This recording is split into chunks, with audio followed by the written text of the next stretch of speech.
Good morning, students. Welcome in online classes. Myself Rashmi Ande, your science teacher. Students, in yesterday's class, in yesterday's online period, we discussed about the 11th lesson. Which one? Work and energy. तो work and energy में हमने देखा था कि work की definition क्या है, work हुआ है ये कब बोलेंगे, डिस्प्लेसमेंट अगर हुआ है तो वर्क डन हुआ है, और वर्क होने के लिए क्या चाहिए, we should apply the force. Yes, उसके बाद में हमने वर्क और एनर्जी का रिलेशनशिप क्या है वो हमने देखा. So this both things are depend on each other. अगर एनर्जी अप्लाई करेंगे, एनर्जी अगर हम देंगे तो ही वर्क डन पॉसिबल है. उसके बाद में हमने फॉर्म्स ऑफ एनर्जी देखे हैं. मैकेनिकल एनर्जी की डिस्कशन हमने की. उसके बाद में kinetic energy, heat energy, light energy, sound energy and chemical energy. ये सभी जो एनर्जी के फॉर्म्स है वो हमने कल के पीरियड में डिस्कस किए थे. Yes, now today we are going to start the next part of this lesson, transformation of energy. Transformation, transformation यानी क्या, एक में से दूसरे में कन्वर्ट करना, यानी एक सिस्टम में से दूसरे सिस्टम में कन्वर्ट करना, इसे हम कहते हैं ट्रांसफॉर्मेशन ऑफ एनर्जी. देखो यहाँ पे इसका पूरा एक्सप्लेनेशन है. Transformation of energy takes place when work is done. Let us consider one chain of transformation of energy. In the course of the water cycle, water evaporates due to the heat of the sun. This water vapor forms clouds that give rain. Rainwater flows into rivers and stored into reservoirs on dam. Water cycle क्यों form होती है, तो water का evaporation होता है sunlight के heat की वजह से, और वहाँ पे क्लाउड फॉर्मेशन होगा, और जो रेन वाटर है वो रिवर में या फिर डैम में स्टोर हो जाएगी. तो स्टोर एनर्जी को हम कौन सी एनर्जी बोलते हैं, yes, potential energy, correct, which transformed into kinetic energy as the water falls downwards. When the water falls on the blades of turbine, its kinetic energy is transferred into the turbine. Turbine क्या है, turbine एक wheel structure है, एक पहिए जैसा structure होता है जिसपे ये जो डैम का वाटर है वो क्या होता है, फोर्सफुली गिरता है. तो वो टरबाइन जो है, वो पहिया जो है वो रोटेट होता है, और उसके रोटेशन की वजह से इलेक्ट्रिसिटी फॉर्म होती है. So the turbine rotates producing electrical energy. Electrical energy is used in our houses for various purposes. It is transformed into light energy on lightening a bulb, into kinetic energy on starting a fan, into sound energy while playing a music system, and into heat energy in the oven. देखो, electricity तो हमें घर पे मिलती है, लेकिन वो electrical energy का यूज भी हम अलग अलग पर्पस के लिए करते हैं. Thus, we see that we are indirectly utilizing nothing but solar energy in all this transformation of energy. In the other words, the sun is the most important source of all energy. देखो students, अगर सन ही नहीं रहेगा तो clouds formation होंगे क्या, rainfall होगी क्या, अगर रेन वाटर नहीं रहेगा तो इलेक्ट्रिसिटी फॉर्मेशन पॉसिबल होगा क्या, अगर इलेक्ट्रिसिटी फॉर्म नहीं होगी तो घर में बिजली आएगी क्या, ये डिफरेंट गैजेट्स हम चला सकते हैं क्या. So the main source of energy it is the sunlight. Yes, so sunlight it is the most important energy source. Energy resources. The resources used for getting energy can be classified into two types: conventional energy or non-renewable energy resources, and second one, non-conventional energy resources or renewable energy resources. The energy resources which man has been using for centuries are called as the conventional energy sources. Conventional energy sources include coal and fossil fuels such as petrol, diesel, natural gas. we cannot replenish these resources, wood also cannot be replenished easily. जैसे sunlight है, wind power है, tidal energy है, these all are the renewable energy sources. Due to increase in the population and increasing uses of energy resources, there is a danger that the limited reserves of coal, petrol, diesel, crude oil and natural gas will be exhausted. Population increase हो रहा है, इसकी वजह से जो energy की demand है वो भी इंक्रीज हो रही है। पहले हमारे गांव में 100 कार थी, 100 फोर व्हीलर थे, अभी 100 की जगह पे हजारों फोर व्हीलर हो गए हैं, हजारों लाखों टू व्हीलर हो गए हैं। तो ये पेट्रोल डीजल की जो डिमांड है वो क्या हो गई, इंक्रीज हो गई। तो हमें इनका जो यूज़ है वो बहुत केयरफुली प्रॉपरली करना चाहिए।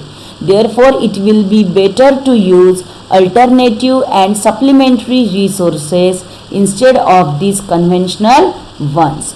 तो हम इसकी बजाय जो नेचुरल एनर्जी पे यानी जैसे सोलार विंड एनर्जी पे जो डिवाइस यूज कर सकते हैं, जैसे solar cooker, solar heater.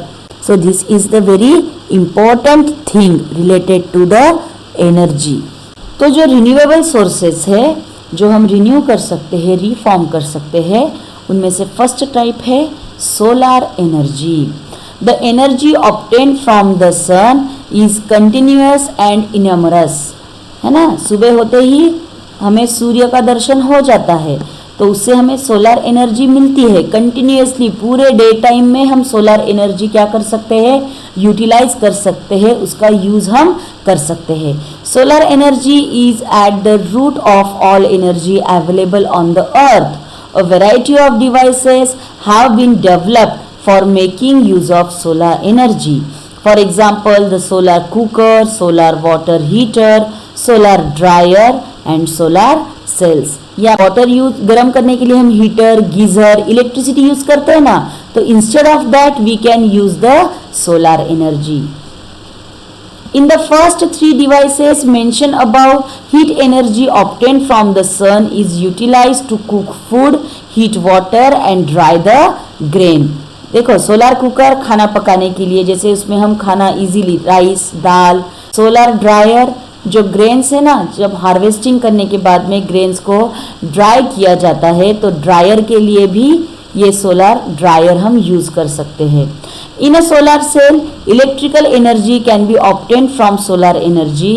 Solar electric plant have the capacity to produce electricity on a large scale.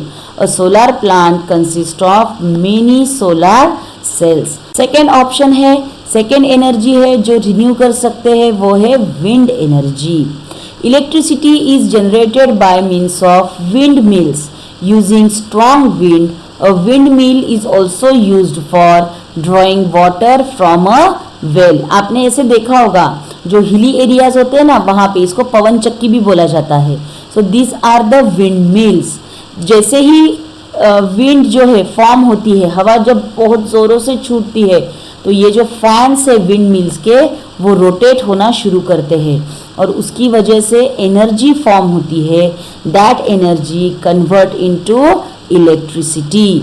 तो ये क्या है, विंड मिल, जहाँ पे विंड के थ्रू इलेक्ट्रिसिटी फॉर्म की जाती है। Third one, it is the tidal energy. A wall is constructed at a narrow region of a creek due to waves generated by high and low tides. The turbine of the generator fitted in the wall starts rotating and electricity is generated. Fourth one, it is the hydroelectric or tidal power. The water stored in a dam at a height is brought down through a tunnel and the turbines of the generator are rotated. The place where electricity is generated in this way is called as the hydroelectric or hydel power plant. The Koyna project in Maharashtra is well known as the Hydel project. There are also other smaller hydroelectric plants located at other dam sites. Dam पे हम क्या करते हैं, water store करते हैं, तो ये tunnel के थ्रू जो स्टोर्ड वाटर है वो फोर्सफुली फ्लो किया जाता है और यहाँ पे होता है टरबाइन। जैसे मैंने आपको बोला ना, टरबाइन जो व्हील होता है, तो उस पर जब ये वाटर गिरेगा ज़ोरों से तो वो टरबाइन रोटेट हो जाएंगे और उसकी वजह से इलेक्ट्रिसिटी प्रोड्यूस हो जाएगी। सो this is the hydro electric power plant. Next one, it is the energy obtained from oceanic waves. While sea waves move forward in a certain directions, the water moves up and down regularly at a position. These two can be used to generate electricity. तो ये oceanic waves, these waves can also be used to generate the electricity. Last one, it is the atomic energy.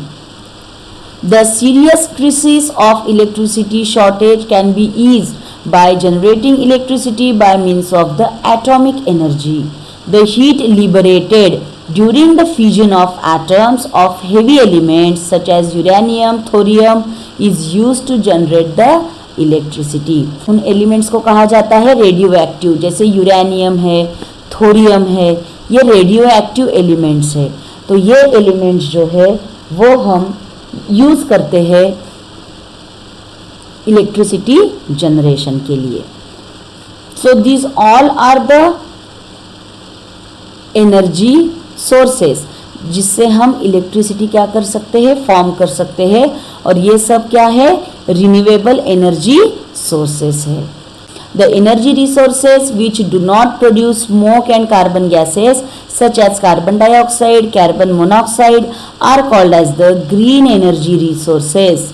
Greater use of such resources is the need of the hour. जैसे sunlight है, wind energy है, इनसे कोई pollution नहीं होता है, यहाँ पे कुछ बर्न नहीं करना पड़ता है, स्मोक फॉर्म नहीं होता है, कार्बन डाइऑक्साइड, कार्बन मोनोऑक्साइड जैसे हार्मफुल गैसेस नहीं फॉर्म होते हैं, इसीलिए इन एनर्जी फॉर्म को कहा जाता है ग्रीन एनर्जी रिसोर्सेस। तो ये ग्रीन एनर्जी रिसोर्सेस का यूज़ भी हमें ज़्यादा से ज़्यादा करना चाहिए। So our 11th lesson is over here.